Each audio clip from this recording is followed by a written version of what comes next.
আমরা হয়তো 24-এর 7ই জানুয়ারির ওই তামাশা আমি দামি নির্বাচন সেটা আমরা ঠেকিয়ে দিতে পারিনি, কিন্তু জনগণ সেটাকে প্রত্যাখ্যান করেছে। আমাদের আন্দোলনের কারণে আমরা দেখেছি পুরো নির্বাচনের দিন জনগণ আর ঘর থেকে বের হয় নাই, পুরো শহর ফাঁকা, কিন্তু তাকেও তারা একটা নির্বাচন বলে গায়ের জোরে জবরদস্তি করে আন্দোলনের মধ্যে স্যাবোটাজ করে তারপরে তার দায় সহিংসতা নিজেরাই করে তার দায় বিরোধী দলের উপর চাপিয়ে তার উপর ক্র্যাকডাউন কিভাবে করেছে, এই সব কিছু আমাদের ছাত্ররা দেখেছে, এই সব কিছু আমাদের জনগণ দেখেছে। ফলে জনগণ একটা বারুদের স্তূপ হয়েছিল, প্রয়োজন ছিল একটা স্ফুলিঙ্গের। আমরা দেখেছি ইতিহাসে এটাই ঘটে, কখন যে স্ফুলিঙ্গটা আসে এবং কোন অবস্থা থেকে আসলে ওই দাবানলটা তৈরি হয়। কিন্তু দাবানল তৈরি হওয়ার জন্য একটা প্রাথমিক শর্ত হচ্ছে বারুদের স্তূপ আছে কিনা, জনগণ ওই পর্যায়ে পৌঁছেছেন কিনা। এই দীর্ঘ অপশাসন এবং বিশেষভাবে শেখ হাসিনার যে ফ্যাসিস্ট শাসন সেইটা মানুষকে বারুদের স্তূপে পরিণত করেছে, যার ফলে আবু সাঈদ যখন 2 হাত প্রসারিত করে নিজের বুকে গুলির সামনে দাঁড়ালেন, বুকে গুলি নিয়ে নিলেন, শাহাদাতের জায়গায় চলে গেলেন, সেটা ওই স্ফুলিঙ্গ হিসাবে দাবানলটা তৈরি করেছে। এবং আমাদের ছাত্র সমাজের মধ্যে আমরা দেখেছি যে এই যে রাজনৈতিক ভাবে যে জায়গাটা এসেছিল, যে কেবল সরকার নয়, কেবল ফ্যাসিস্টের বিদায় নয়, রাষ্ট্র ব্যবস্থা, শাসন ব্যবস্থা এবং ফ্যাসিবাদের বিলোপ করতে হবে এবং তাকে পরিবর্তন করতে হবে, সেই জায়গাটা তারা গ্রহণ করেছে। কাজে এই প্রশ্নটা সংগ্রামের ভেতর দিয়ে একটা জাতীয় প্রশ্নে পরিণত হয়েছে।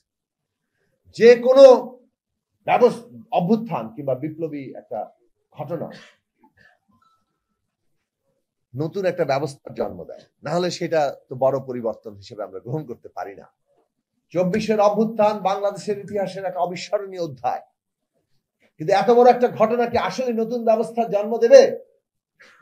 এইটা আমাদের সামনে বড় প্রশ্ন। নতুন ব্যবস্থার জন্য নতুন মানুষও লাগবে। নতুন মানুষ মানে কি? আমরা যে মানুষ, আমরা তো পুরনো মানুষ, আমরা কিভাবে নতুন হব? মানুষ কিভাবে নতুন হয়? মানুষ যখন চিন্তা করে নতুন করে, তখন সে নতুন মানুষে পরিণত হয়। একই মানুষ সে যদি নিজেকে চিন্তার দিক থেকে, তার কাজের দিক থেকে বদলাতে পারে, তাহলে সে নতুন মানুষ হিসেবে জন্ম লাভ করে। এই কারণে আমরা যখন চিন্তা করি, আমরা আসলে অস্তিত্ববান হয়ে উঠি। আমাদের চিন্তার মধ্য দিয়ে আমরা নিজেদেরকে বদলে নেই, ফলে এই নতুন মানুষের জন্ম ঘটে। আজকের বাংলাদেশের যে রাজনৈতিক বাস্তবতা, 24-এর যে অভ্যুত্থান পরবর্তী রাজনৈতিক বাস্তবতা, সেখানে আমরা যদি নিজেদেরকে, প্রতিটি দল, প্রতিটি নেতৃত্ব নিজেদেরকে বদলাতে না পারি, তাহলে আগামী দিনে আর তারা কেউ প্রাসঙ্গিক থাকবেন না। যত বড় দল হোক, যত বড় নেতা হন, এই যে মানুষের আকাঙ্ক্ষা 24-এর অভ্যুত্থানের মধ্য দিয়ে তৈরি হয়েছে, সেই আকাঙ্ক্ষাকে যদি আমরা ধারণ করতে না পারি, আমরা যদি মনে করি পুরনো বন্দোবস্তেই সবকিছু চলবে, ওই দখল, ওই আমাদের গায়ের জবরদস্তি রাজনীতি, তাহলে আপনারা ভাবতে পারেন যে এটা বোধহয় স্থায়ী হবে। এতদিন ওরা করেছে, এখন অন্যরা করবে, এটা চলবে না। বাংলাদেশের রাজনীতিতে 24-এর গণঅভ্যুত্থান এই সীমারেখা টেনে দিয়েছে। নতুন ব্যবস্থার জন্ম এখন একটা অনিবার্য ঘটনা, এটা ঘটতেই হবে। এবং এই ঘটার কারণে বরং আমরা যারা এই ব্যবস্থার উপযোগী নিজেদের গড়ে তুলতে পারবো, নিজেদেরকে সেই অনুযায়ী তৈরি করতে পারবো, তারা এই আগামী দিনের ভবিষ্যতে প্রাসঙ্গিক থাকবেন, তারা আগামী দিনটাকে নেতৃত্ব দিতে পারবেন। কাজে সকল দলের সামনে এটা একটা বড় চ্যালেঞ্জ যে আমরা কিভাবে সেই কাজটা করব। এবং এই কাজটা করতে গেলে বিচার, সংস্কার এবং নির্বাচন, এই তিনটাকেই আমাদের গুরুত্বের সাথে নিতে হবে। কোনোটাকে কম গুরুত্ব দিলে আমরা পথভ্রষ্ট হব। অনেকে ওই নির্বাচনকে একমাত্র গণতন্ত্র মনে করছেন, তারা বিচার এবং সংস্কারকে অবহেলা করে, সেটা আমাদেরকে ভুল পথে নেবে।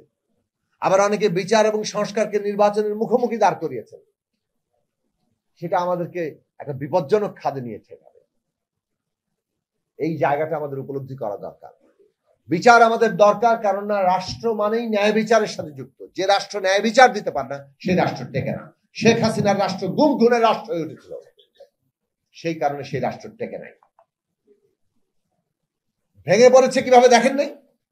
একটা বাহিনী পুরো ছত্রভঙ্গ হয়ে পুলিশ তাকে যেভাবে ব্যবহার করেছে, তারা পালিয়ে গেছে, মসজিদের ইমাম পর্যন্ত পালিয়ে গেছে, ব্যাংক গভর্নর পালিয়ে গেছে, এইভাবে পুরো ব্যবস্থাটা দাঁড়িয়েছে। তাহলে এই রাষ্ট্র এভাবে ভেঙে পড়ে। রাষ্ট্রের ধারণা ন্যায় বিচারের সাথে যুক্ত, বিচার আমাদের করতেই হবে। আমাদের নতুন যাত্রা হচ্ছে কিনা এটার প্রাথমিক লক্ষণ হচ্ছে আমরা ন্যায় বিচার প্রতিষ্ঠা করতে পারছি না। জুলাই আগস্টের হত্যাকাণ্ডের বিচার সহ গুম খুন, এই দেশের সমস্ত অন্যায় লুটপাট সবকিছুর বিচার করতে হবে। এবং এই বিচার কেবল অন্তর্বর্তী সরকার করবে তা না, এই বিচারের ধারাবাহিকতা যদি না থাকে পরবর্তী সরকার পর্যন্ত, তাহলে আমাদের ওই নতুন জায়গাটা আমরা যেতে পারবো। সংস্কার আমাদের করতেই হবে। এবং আমরা ন্যূনতম ঐকমত্যের জায়গায় অনেকগুলো প্রশ্নে এসেছি। জাতীয় সনদ যেটা হবে, ঘোষণা হবে হয়তো আর কিছুদিনের মধ্যে, কিন্তু অনেক বিষয় এখানে দ্বিমত আছে, আপত্তি আছে, নোট অফ ডিসেন্ট আছে, আমাদেরই আছে। আমরা যেগুলো একমত হয়েছি আরেক দল নোট অফ ডিসেন্ট দিয়েছে। কিন্তু এটার মীমাংসার পথ কি? যারা বলছে যে এটা না হলে আমরা নির্বাচনে যাব না, এটা তো কোনো মীমাংসার পথ হতে পারে না।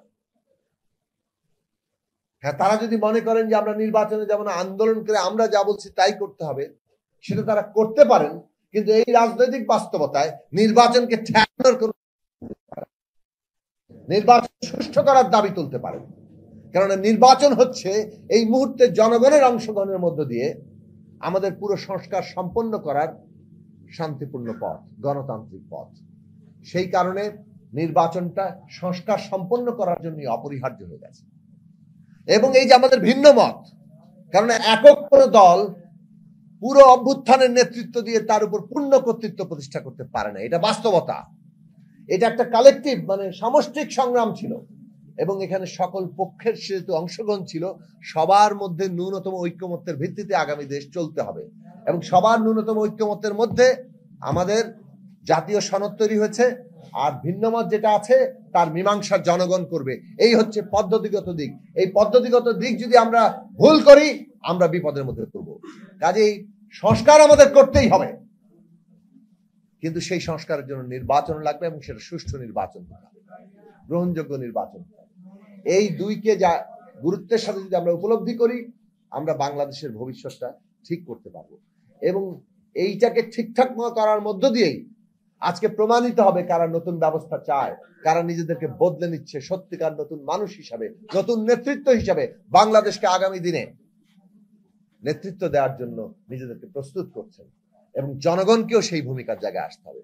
আমরা যদি সেই জায়গায় বদলাতে না পারি, আমাদের ভবিষ্যৎ আবারও সংকটের মধ্যে পড়বে, আমাদের অভ্যুত্থান, আমাদের আত্মত্যাগ বেহাত হবে।